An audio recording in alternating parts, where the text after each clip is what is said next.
Shalom, shalom, peuple de Dieu. Que l'Éternel Dieu nous bénisse.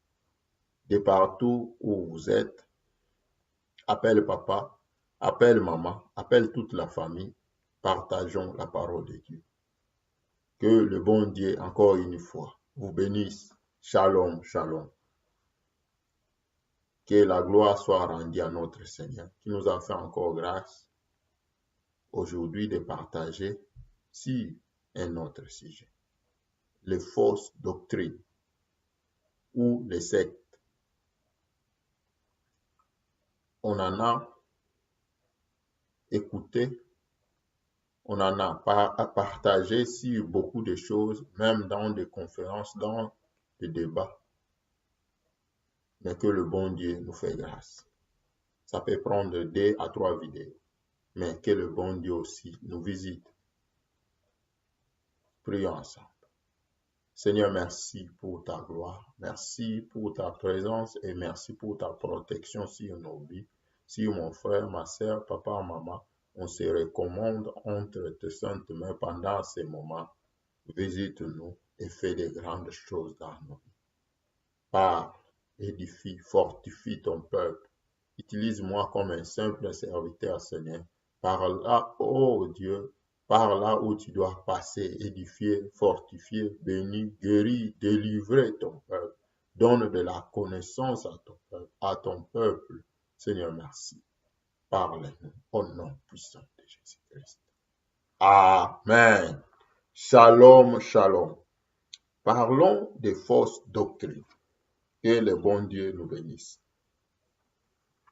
C'est vraiment un enseignement très long, mais par la grâce de Dieu, Dieu nous fait grâce de partager ce qu'il a réservé pour son peuple sur la journée d'aujourd'hui. Amen. Fausse doctrine. Quand on parle de fausse, c'est qu'il y a un vrai. Or, le vrai est appelé saine doctrine. Si on parle de fausse doctrine, on voit aussi le secte. Par là, on comprend les églises, les gens qui parlent du Christ, mais qui ne sont pas du Christ, qui sont déguisés. Et par là, on voit les acteurs. Premier acteur, c'est le diable. La Bible nous dit, il se déguise en ange de lumière. C'est lui l'acteur principal. Et il a ses 2 branches. Première branche, il a ses serviteurs qu'il envoie. Donc, les ivraies, sa semence qu'il a semée dans ce monde. Et sa semence aussi croît jour au jour. Deuxième branche que le diable travaille pour les fausses doctrines et le secte, ce sont les serviteurs de Dieu séduits, les enfants de Dieu écartés de la course. Amen. Quand la parole de Dieu tombe dans nos vies, le diable prend directement place. Les serviteurs de Dieu, les enfants de Dieu, séduits, écartés de la course, parfois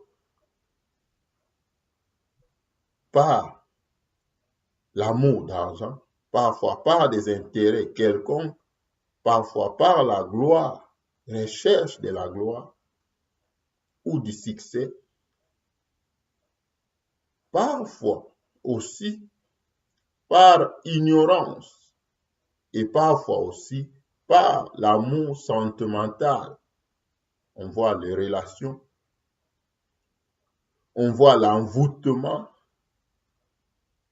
Parce que si l'amour sentimental monte dans le cœur d'un chrétien, l'amour de Dieu va tomber. Il va plaire aux gens et non à Dieu. Il y aura séduction. Et la personne, bien que son passé a été vraiment efficace, vraiment édifiant, vraiment est modèle. Mais quand la personne est séduite, il va servir le diable, même par ignorance. Partageons la fausse doctrine. Partout où nous sommes, on peut nous-mêmes,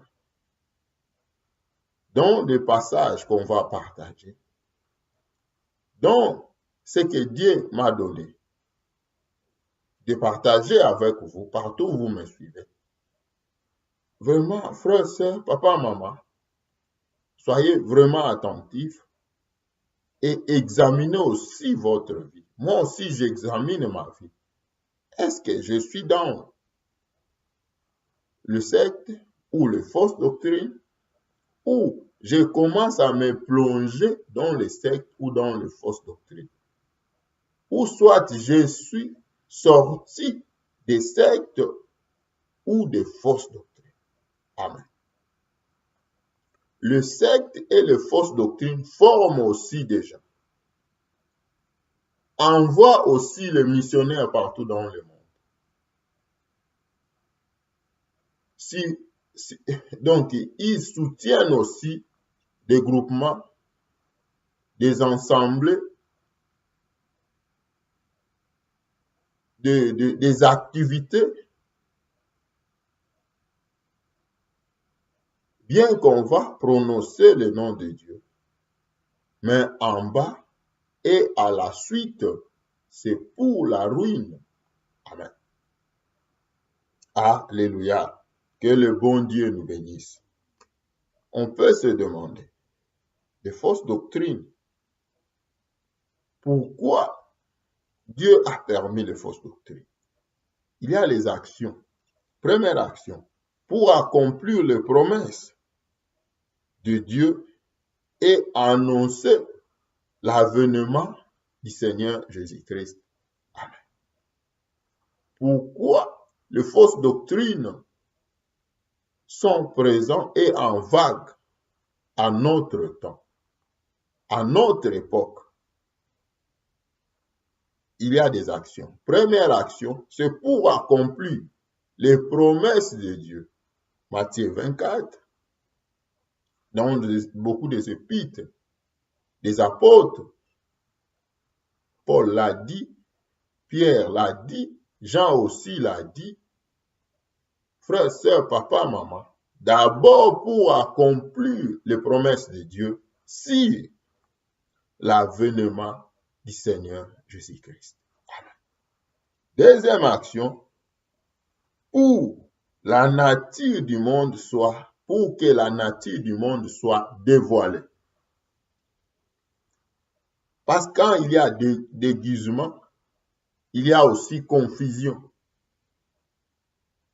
Le diable, qui est le maître du monde, avec tous ses acolytes, avec les enfants de Dieu qui étaient dans la bonne voie, mais séduits, la nature qu'ils portent vont être dévoilées.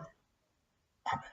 Cette nature va être dévoilée. Leurs vies vont être dévoilées. Alléluia. C'est par rapport aux agrandissements ou aux avancements des fausses doctrines. Alléluia. Et la Bible nous montre, si la deuxième action, les actions vont être dévoilées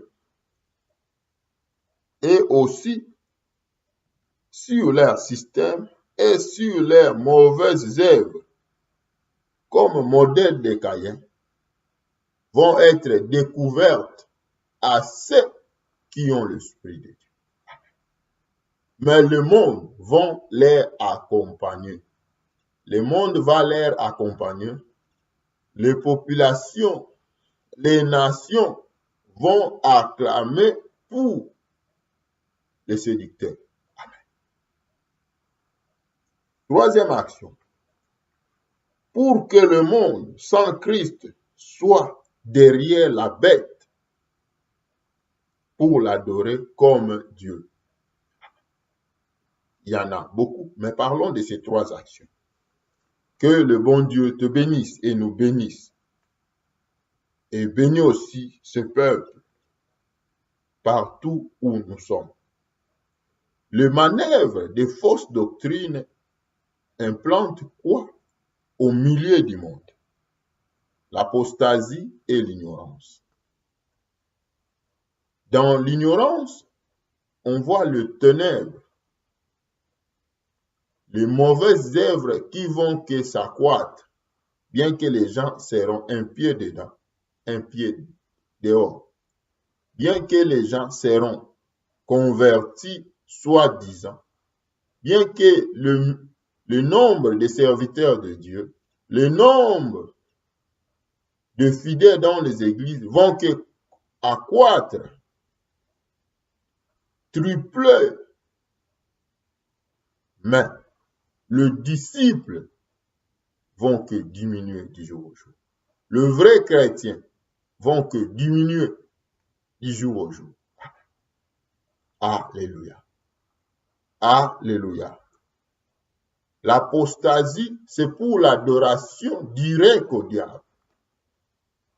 C'est pour la proclamation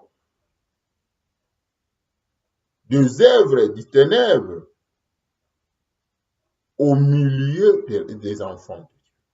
Ceux qui ont été autrefois rachetés par le sang de l'agneau, ils vont tout abandonner.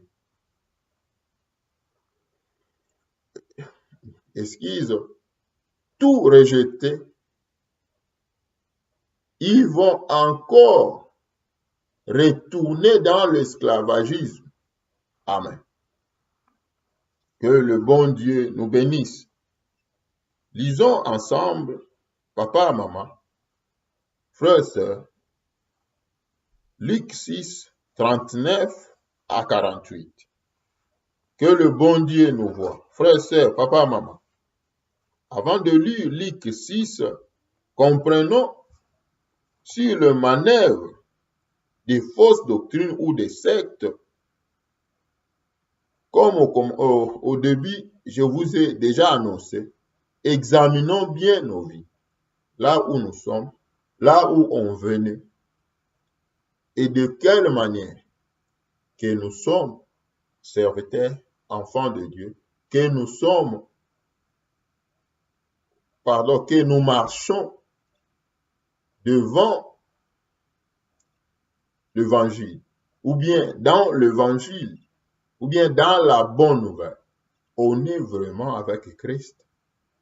Ou il y a aussi des séquelles parmi les choses qu'on va parler, que la Bible nous décrit. Amen. Est-ce qu'on est à l'abri ou on se retrouve au milieu?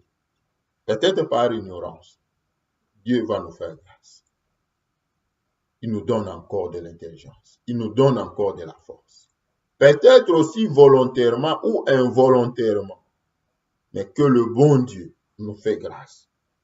C'est pour cela que Christ nous a avertis sur beaucoup de choses. Citons aussi 3 choses.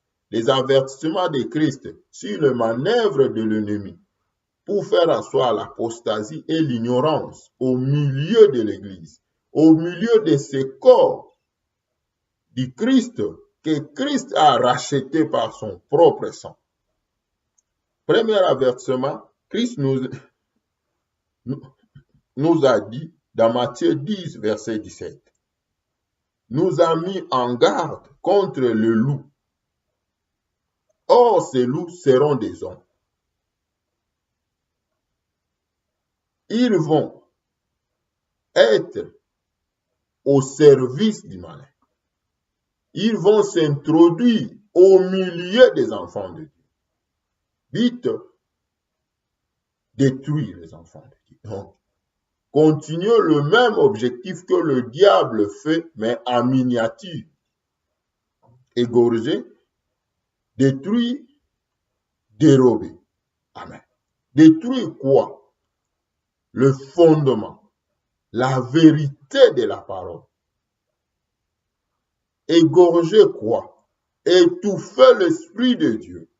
Étouffer le don, le grâce que le Seigneur a donné à ses enfants, à ses serviteurs, pour le bonheur de son corps, qui est l'Église.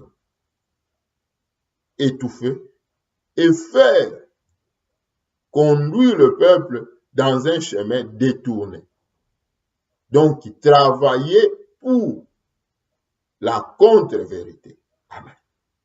Mélanger la vérité et le mensonge. Deuxième avertissement que Christ nous a parlé, c'est dans Matthieu 24, verset 4. Il nous a mis en garde contre la séduction. Gardez-vous et ne vous laissez pas séduire par les hommes. Amen. Troisième chose, Christ nous a mis en garde en nous disant, ayez cette grande exigence sur une grande foi. Cette foi va dépasser la foi des pharisiens et des scribes, donc les gens religieux et les gens des sectes. Sinon, vous n'entrerez pas dans le royaume. Parmi les avertissements, il y a 3 grands aussi avertissements. Lisons Luc 6, versets 39 à 49. Frères, sœurs, papa, maman, les fausses doctrines ou le secte. Pour comprendre le secte et les fausses doctrines, il faut comprendre d'abord le début. Dans Luc 36, Christ a fait choix des 12 disciples. Si on parle aujourd'hui de l'Église, parce qu'il y avait ces 12 disciples, Judas a été un meurtrier. Il a été écarté de la course. Il y avait Paul et Barnabas et les autres qui sont ajoutés au milieu des disciples, mais plus c'est Paul qui a beaucoup écrit et qui a aussi beaucoup émergé, avancé dans l'œuvre. Amen. Ce sont eux qui ont fait la continuité de l'œuvre que le Seigneur les a donnée. Ce sont eux que le Seigneur Dieu et Jésus-Christ se sont servis pour que nous, ses enfants, nous prenions détail sur les enseignements qui ont été enseignés dans l'ancienne alliance, des enseignements que Christ lui-même en personne, Dieu en personne, Emmanuel, nous a enseignés et ils ont donné détail. Ils nous ont fait asseoir sur le base. C'est pour cela Paul, plus tard, dans 1 Corinthiens, il appelle ça les fondements. Ils nous ont fait seulement asseoir en Christ. Ils nous ont jamais parlé d'autre chose que Christ. Amen. Que le bon Dieu nous bénisse partout où nous sommes. Verset 39 à 49. Qu'est-ce que la Bible nous dit? Il leur dit aussi cette parabole. Un aveugle peut-il conduire un aveugle? Ne tomberont-ils pas tous deux dans une fosse?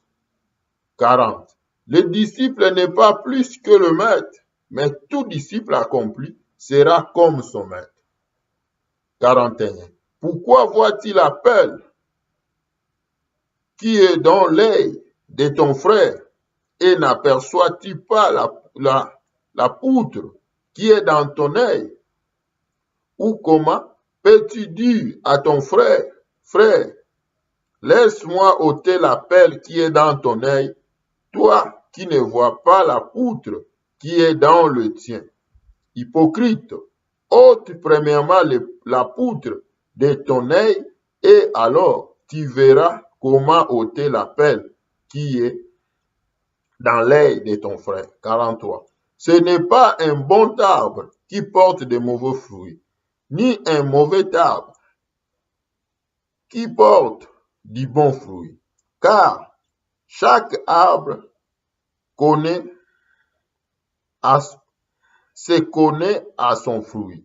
On ne cueille pas de figues sur les épines et l'on ne vendage pas des raisins sur des ronces.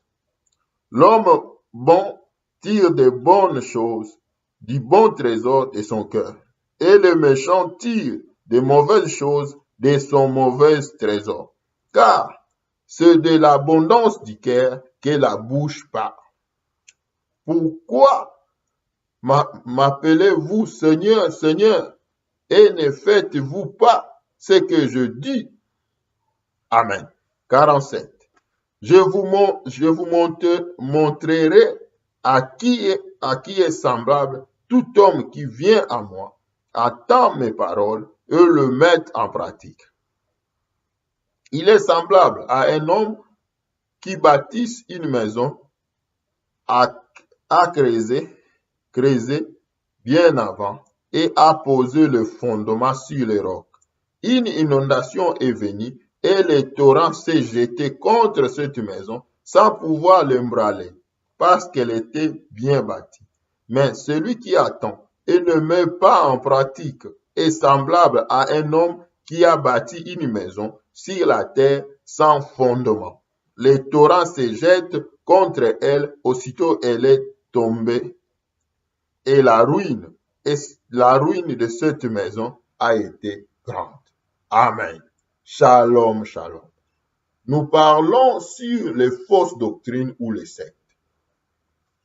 Frères, sœurs, papa, maman, pour bien comprendre les fausses doctrines et les sectes, il faut qu'on commence sur la mission des disciples.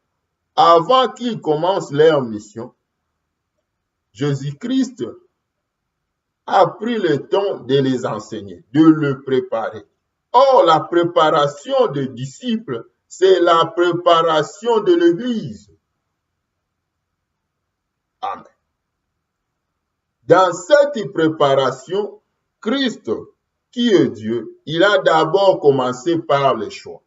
L'Église, nous sommes les choix de Dieu. Dieu nous a choisis. L'Église est le choix de Dieu. Dieu nous a choisis comme il a choisi le disciple. Jérémie l'a dit, Paul aussi l'a répété. Amen. Dieu ne choisit pas seulement nous les serviteurs. Tout membre du corps du Christ a été choisi avant la fondation du monde. Amen. Quand il a commencé à parler aux disciples, après leur choix, il commence à leur préparer pour l'Église. Et cet dialogue ou sermon qui était dans la montagne est nécessaire pour l'Église corps du Christ. Aujourd'hui, comme les sectes se grandissent, comme les sectes fait planter l'esprit religieux, le principe religieux au milieu de l'Église qui est corps du Christ, il n'y a que confusion sur la parole de Dieu. Amen. Parmi les conseils ou les enseignements du Christ, Christ commence à leur parler. Ils sont là pour défendre la parole. Ils seront accusés, maltraités. Mais dans le verset 23, il leur parle. Vous serez dans la joie ce jour-là, parce que votre récompense sera grande dans les cieux. Donc leur mérite, leur récompense ne sera pas de ce monde. Ça sera grande dans les cieux. Mais il y a des enseignements qu'ils suivent et qu'ils vont le respecter pour qu'ils reçoivent leur récompense. Le choix, c'est bien. Mais le respect, c'est mieux. Dans le verset 26, il parle. Malheur lorsque tous les hommes diront du bien de vous, car C'est ainsi qu'agissait leur père à l'égard des faux prophètes. L'Israël agissait de la même manière. Les gens qui étaient dans la bonne direction ont été traités comme des malfaiteurs. Ils ont été lapidés, rendus dans des justices à cause de la vérité. Mais ceux qui faisaient que mélange, ceux qui marchaient dans le désordre sans obéissance de la parole, ils disaient le bien de ces hommes. Et Christ leur dit, vous êtes là pour le respect de ma parole. Et quand le peuple peut se lancer pour dire de bien de vous, comprenez, vous serez dans le faux. Dans le verset 28, il leur parle encore. Comment ils vont prendre et qui sont les apôtres, l'église de demain, et qui seront des modèles pour nous. Aujourd'hui, on vient de réciter ce qui a été passé au milieu d'eux, parce que ce sont nos modèles. Comment ils vont faire face devant leurs ennemis ou devant ces gens-là qui vont les trahir, qui vont le maltraiter à cause de la vérité. Ils se présenteront comme leurs ennemis. Leurs ennemis ne veulent pas dire ils vont être jaloux de leur vie. Non. Ennemis à cause de la vérité. Suivons bien les enseignements du Christ. Il n'a pas commencé par la jalousie, mais il a commencé par le respect de la parole. Quand il n'y a pas respect de la parole, c'est par là où le diable fait activer au cœur des méchants et des perverses la jalousie, la haine, le querelle, les divisions, des créations de faux témoignages sur les autres. Et maintenant, Christ leur enseigne comment ils vont se porter devant ces gens-là. Dans le verset 28, il dit, bénissez ceux qui vous maudissent. Donc les gens-là, dans leur démarche, ils vont aussi procurer à maudire ceux qui seront dans la vérité. Mais vous, l'église de demain, vous, le modèle pour le chrétien de demain, avant l'enlèvement, l'enseignement, c'est pour vous et c'est pour tous les chrétiens. Observez, mettez en pratique parce que les chrétiens qui viendront demain vont suivre ce modèle. La haine n'est pas parce que vous allez vous revêtir avec des habits chers, non. C'est parce que vous marcherez dans la vérité et le monde va haïr la vérité. Amen. Dans le verset 31, la Bible nous dit, ce que vous voulez que les hommes fassent pour vous, faites-le de même pour eux. Amen. Bien même la résistance sur leur manière d'agir vont toujours s'accroître sur vous. Mais comprenez que je vous ai laissé ma parole. Et dans cette mission, c'est pour que le monde soit sauvé. Or, pour que le monde soit sauvé, moi je vous ai sauvé. Vous aussi, avec ce même sentiment, c'est que vous voulez que les hommes fassent pour vous, qui vous donnent la paix. Parce que vous prêchez que la vérité. Vous aussi gardez cette paix devant eux. Même si ils vont toujours continuer dans le mal. Donc, ce qui veut dire, ne retournez pas le mal par le mal. Vous êtes sauvés et ayez toujours ce même sentiment envers eux pour qu'ils soient aussi sauvés. Amen. Les 39 jusqu'au 49 qu'on vient de lire, là, la Bible nous parle de deux cœurs et aussi arbres différents, deux personnes différentes, l'autre qui voit, qui sera là pour conduire les autres, mais l'autre qui sera aveugle et qui va conduire l'autre dans la fosse. L'arbre qui sera bon et l'arbre qui sera mauvais, il n'y aura jamais confusion. L'arbre qui sera bon pour produire des mauvais fruits, non. Ni l'arbre qui sera mauvais pour produire de bons fruits, non. Donc, on connaîtra l'arbre par ses fruits. L'arbre qui est bon, ses fruits aussi seront bons. Amen. Et après, dans le verset 45, Christ leur parle encore. Vos cœurs vont déterminer ce que vous êtes. Parce que l'homme bon tire de bonnes choses du bon trésor de son cœur.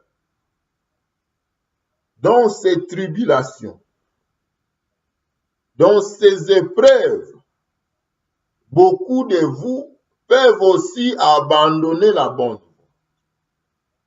Et leurs cœurs peuvent aussi être détournés. Ils vont que reproduire ceux qui seront au mauvais trésor de leur cœur. Et ils deviendront aveugles. Ils seront aussi des mauvais arbres. Et parmi vous, ils peuvent aussi être glissés des gens. Vous leur reconnaîtrez par leurs œuvres. Ils vont dégager que ce qu'ils ont dans leur cœur. Amen. Il leur dit, c'est de l'abondance du cœur que la bouche parle. Tous ces enseignements, c'est la continuité. Malgré les idées sont un peu différentes, mais c'est la continuité. Ces enseignements n'étaient pas seulement pour les apôtres, c'est pour l'Église. C'est la vie de l'Église, des enfants de Dieu, des serviteurs de Dieu, du peuple de Dieu, des familles chrétiennes en Jésus-Christ. Comment l'Église peut être et comment l'Église va se comporter, comment l'Église va obéir à la parole pour l'avancement de l'œuvre. Amen. Et dans le verset 46, il parle, bien qu'il a parlé de l'aveugle et des arbres bons et mauvais, de cœur bons et mauvais. Maintenant, il parle. Pourquoi m'appelez-vous Seigneur, Seigneur? Donc, malgré d'autres qui ont le bon cœur, m'appellent Seigneur, et ceux aussi qui ont le mauvais cœur m'appellent Seigneur. Malgré d'autres comprennent ma parole, le pratiquent, ils voient, ils m'appellent Seigneur. Les aveugles aussi, les gens qui sont incrédules, qui s'enfoncent dans le mal, mais ils ont toujours mon nom sur leur bouche. Et les gens qui enseignent, les gens qui évangélisent, les gens qui leur suivent, et aussi ils sont des aveugles. Et leur direction, c'est la fausse. Mais dans leur bouche, c'est toujours Seigneur, Seigneur, Seigneur. Il dit, maintenant je dois vous montrer, bien que tous m'appellent Seigneur, mais comment ceux qui gardent le bon cœur, ceux qui obéissent à ma voix, comment ils seront semblables à qui? Il dit, ils seront semblables à un homme qui a bâti sa maison. Quand il commence à dire creuser, il a cité à 2 reprises. Donc, il a creusé, il ne s'est pas fatigué, il a encore continué à creuser. C'est qu'il y avait persévérance et continuité aussi dans la souffrance. Quand on creuse, ce n'est pas le temps de la joie. C'est le temps de la souffrance, de la sueur. Il dit, il a creusé, et il a bâti, bien creusé avant, et il a bâti le fondement sur le roc. Qui est le roc? C'est Christ. Amen. Il dit, cet homme, bien que la tempête peut venir, bien que l'inondation peut venir, sa maison ne partira pas. La maison, c'est cette vie chrétienne que moi et toi, on bâtit du jour au jour. Mais il dit pour l'autre, qui n'a pas pris soin de creuser, qui a toujours gardé son cœur, malgré dans sa bouche, il parle de Jésus. Malgré il gêne, il prie, on est ensemble avec lui. Il est dans l'église de Dieu. Pardon, frère, sœur, papa, maman. Il est dans l'église de Dieu. Il m'appelle tous Seigneur.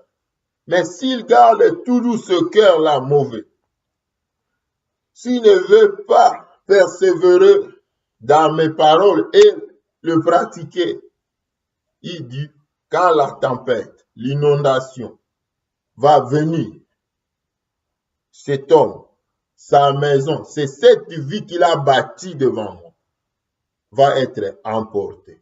Donc, la récompense qu'il a parlé dans le verset 23, cet homme-là ne va jamais recevoir cette récompense. Il ne sera jamais dans la joie. Nous parlons de la fausse doctrine. Mais pourquoi on a commencé par ce passage? Je vous ai dit, cet enseignement, ça serait un peu long. 2 à 3 vidéos. Mais que le bon Dieu nous bénisse. Papa, maman, que le bon Dieu te bénisse là où tu es. Laisse-moi te dire, dans ces 2 cas, on voit Christ, au lieu de les enseigner seulement sur le point positif, mais on doit voir dans la Bible, les enseignements de Christ n'étaient pas pour flatter, n'étaient pas aussi pour encourager seulement. C'était pour placer l'homme dans sa mission. L'Église, dans sa mission, c'est pour cela qu'il a commencé par le choix. L'Église, c'est le choix de Dieu. La fausse doctrine, c'est la voie du malin. Le secte, c'est les plantations du malin, sa semence et sa croissance. Amen. Dans ce que Christ a enseigné à ses disciples, c'est ça l'idée de l'Église. C'est ça la force de l'Église. On peut parler des bénédictions, on peut parler de la délivrance, mais devant toute personne,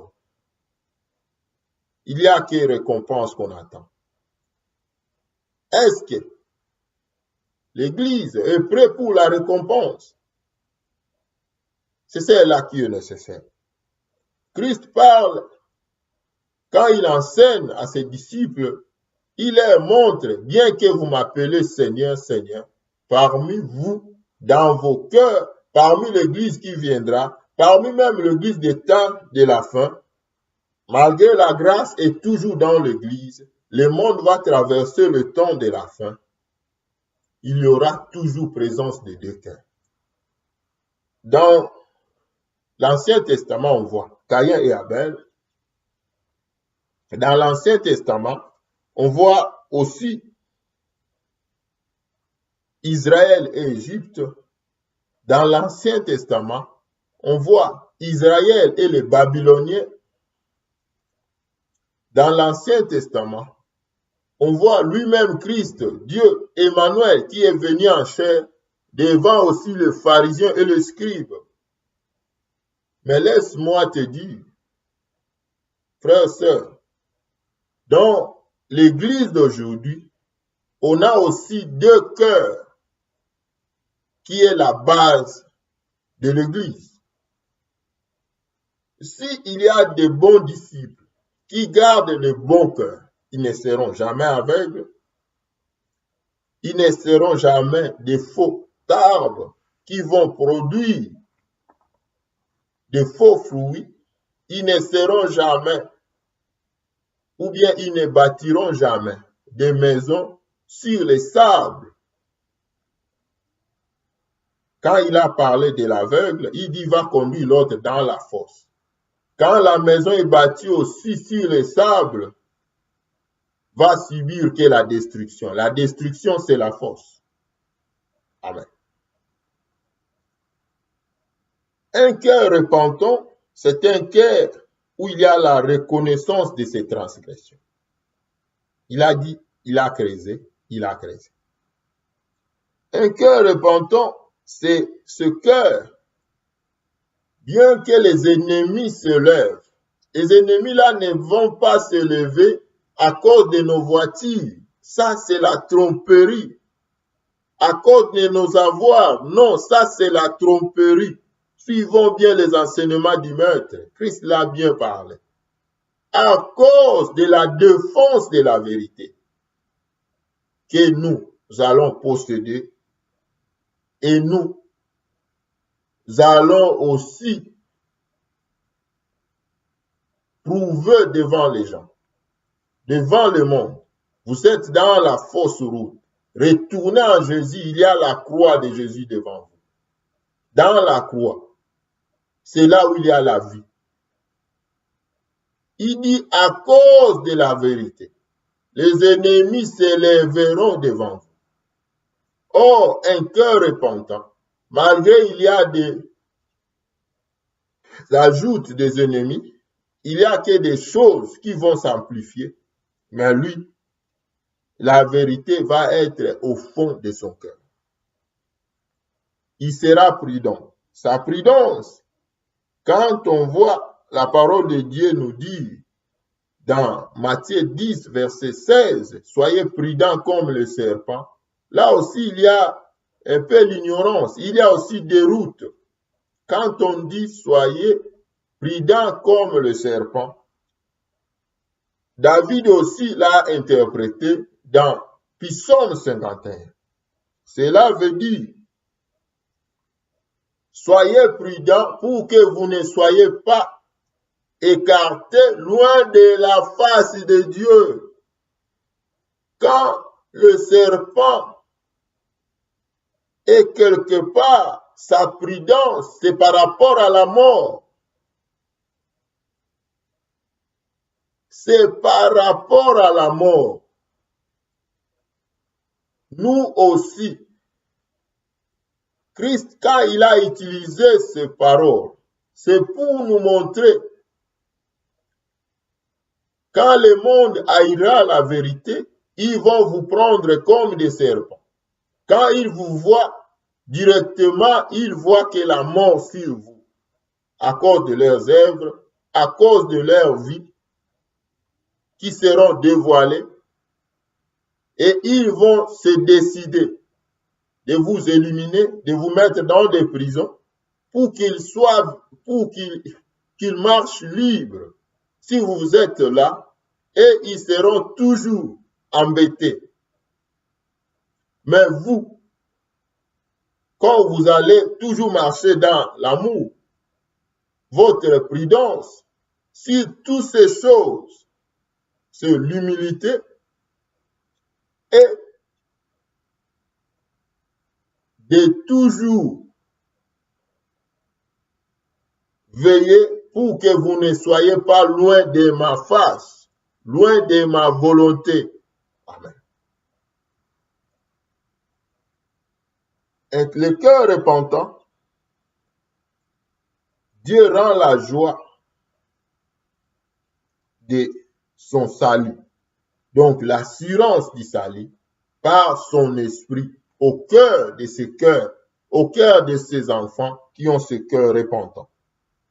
Le cœur repentant, c'est ce cœur qui n'a pas confiance aux holocaustes ou aux sacrifices qui peuvent être présentés devant Dieu, mais lui, il garde un cœur brisé, un cœur repentant, un cœur prêt pour Dieu. À cause de cela, Dieu ne va pas lui résister. Comment lui résister? Ne pas lui résister. Donc Dieu va lui voir, lui pardonner, lui donner encore de la force, lui faire encore marcher, lui donne encore main de secours pour la continuité de la course. Amen. Mais le cœur qui n'est pas repentant, ce cœur reste toujours résistant devant Dieu. Et ce cœur a toujours été un cœur de gens perdus, des gens qui vont marcher dans la perdition. Les gens qui ont ce cœur, ce sont les gens qui vont ressembler à Caïn, à Judas. Comment? Parce qu'ils ne vont jamais connaître le pardon. Et la semence de Dieu, qui est la parole, ne va pas habiter dans leur cœur.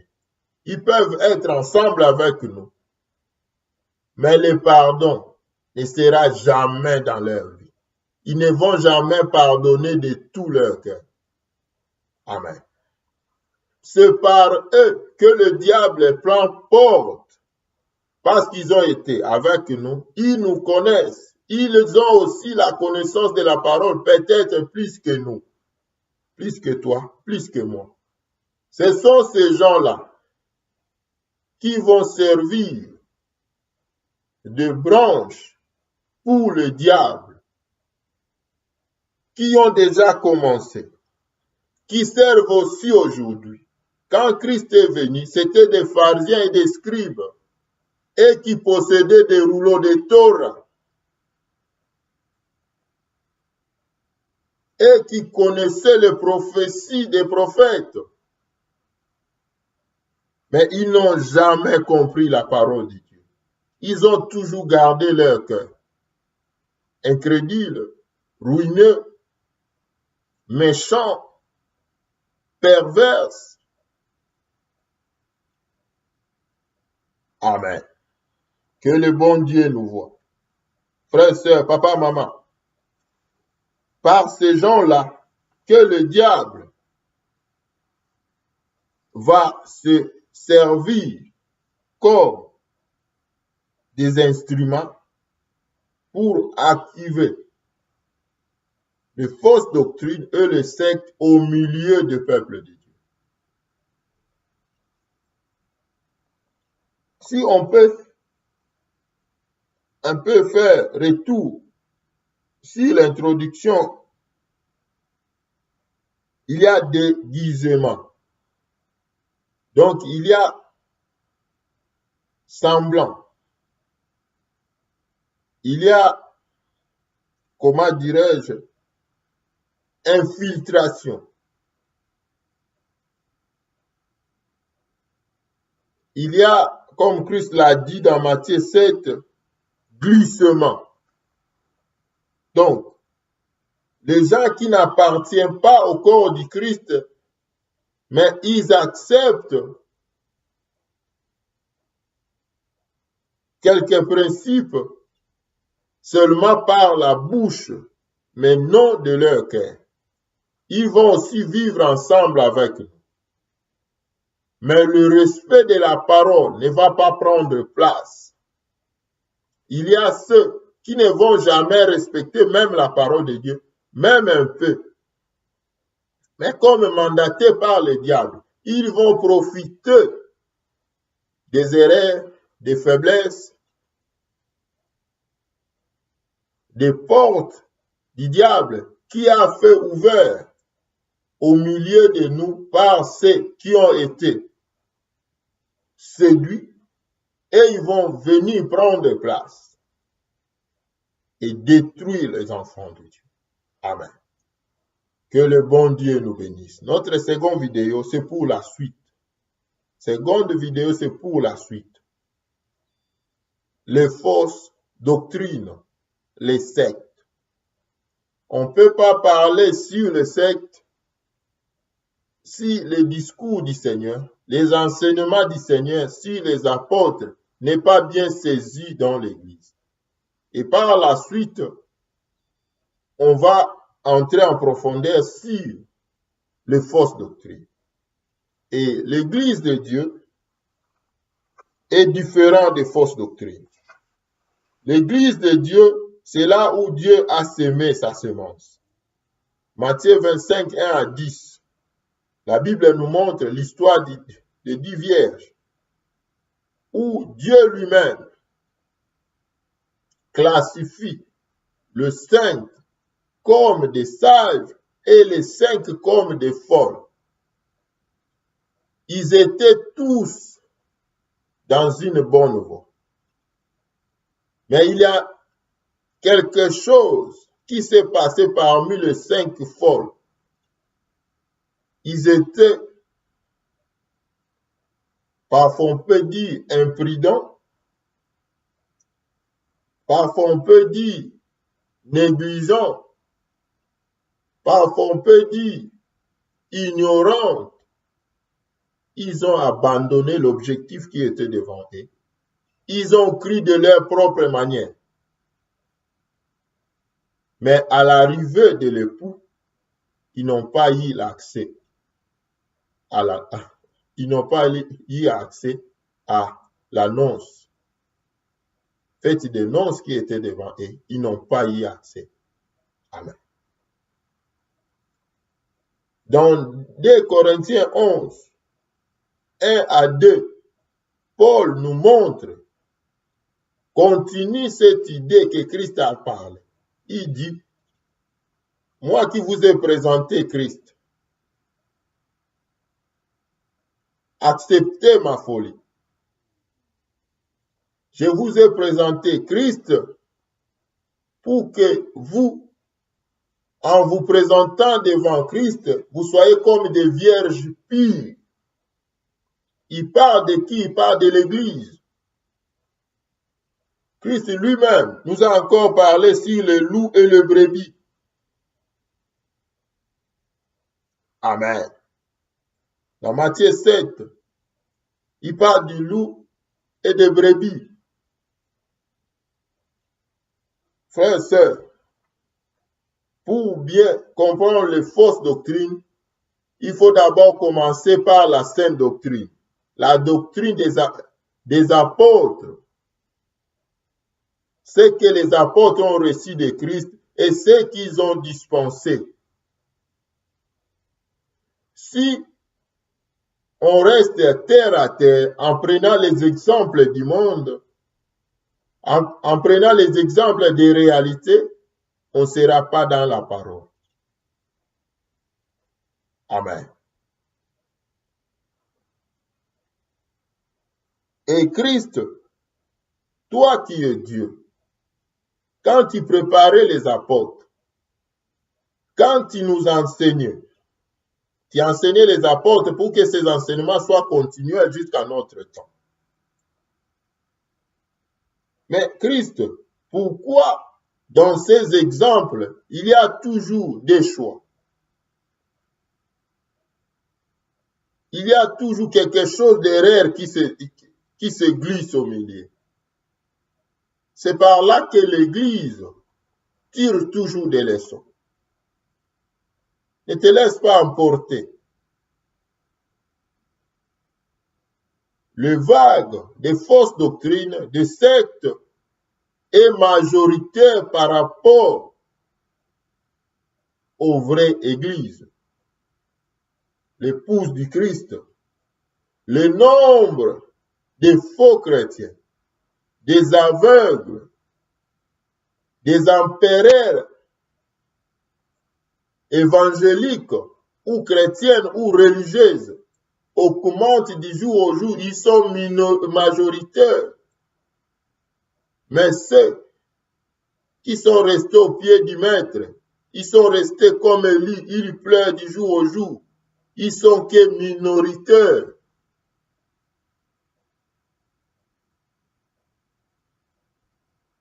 Shalom, shalom, peuple.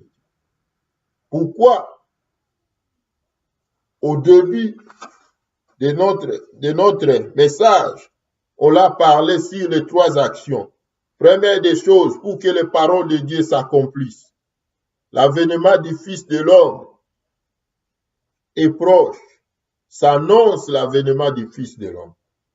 Il a dit, plusieurs seront séduits. Deuxièmement, pour que la nature de ce monde, de ces gens-là, soit dévoilée.